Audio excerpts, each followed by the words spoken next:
Eh bien bonjour soldats, vous êtes avec Outreplum.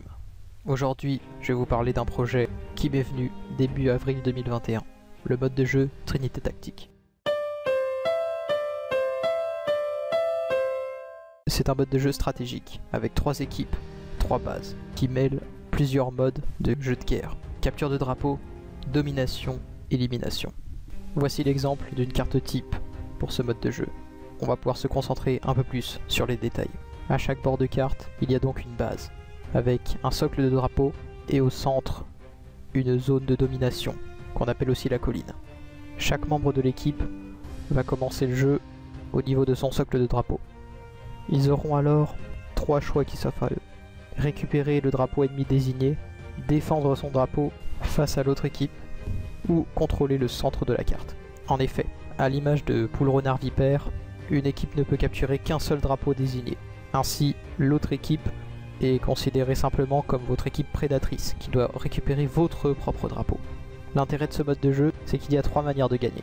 Récupérer le drapeau ennemi désigné et le ramener à votre base, ce qu'on appelle la victoire par capture de drapeau. Rester suffisamment de temps au centre de la carte, qu'on appelle la victoire par domination, ou être la dernière équipe encore sur la carte, qu'on appelle élimination ou survie. Ce mode de jeu doit être rapide, quitte à le faire en plusieurs manches si vous voulez faire durer le plaisir. Ainsi, les retours de drapeau à la base ne sont pas autorisés. Pour inciter à bouger, le premier membre de l'équipe à atteindre le milieu doit recevoir un léger bonus.